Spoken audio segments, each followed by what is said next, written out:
بسم اللہ الرحمن الرحیم۔ رجب کے مہینے میں رجب کی 10 تاریخ کو آپ میلاد مناتے ہیں تو تاریخ بھی یاد رہتی ہے اور سن میلاد بھی یاد رہتا ہے۔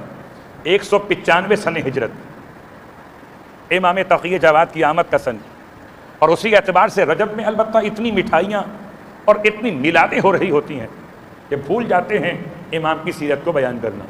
امام کی سیرت سے پہلے خالی ایک جملہ، 8ویں امام کے اولادوں میں مشہور قول کی بنیاد پر ایک ہی بیٹا ہے، غیر مشہور قول کی بنیاد پر اور بیٹے بھی ہیں اور بیٹیاں بھی ہیں۔ اب بھلا کون فیصلہ کرے، مشہور صحیح یا غیر مشہور صحیح؟ بتائے گا وہ جو خود صحیح ہو۔ بات سمجھ رہے؟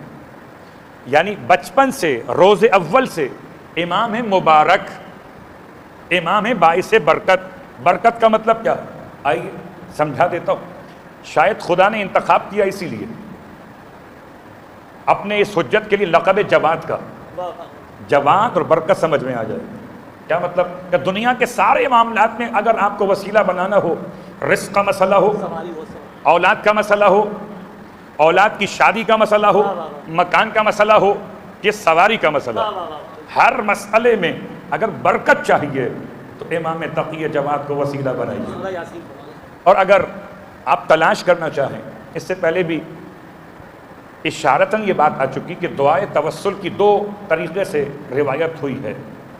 ایک دعائے توسل جو مشترکہ ہے، پڑھی جاتی ہے یا وجیہا عند اللہ اشفع لنا، یہ معروف ہے۔ ایک ہے غیر معروف دعائے توسل دیگر کے نام سے۔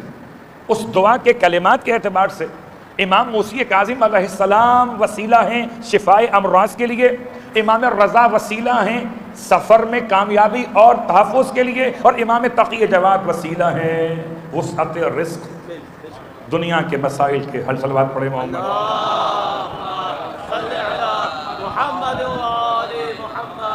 بیٹھا ہے مشکلات کے رستے میں ہار کے، اور بدنصیب بے علی کو پکار کے، تو بات تو سامنے ہے۔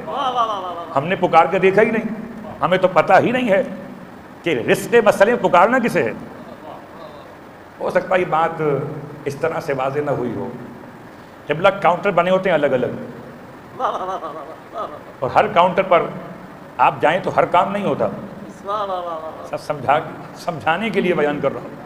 دعائے توسل کا حوالہ بھی، اور ایک خواب رویائے صادقہ سرکار ختمیہ مرتبہ صلی اللہ علیہ وآلہ وسلم کا حوالہ ہے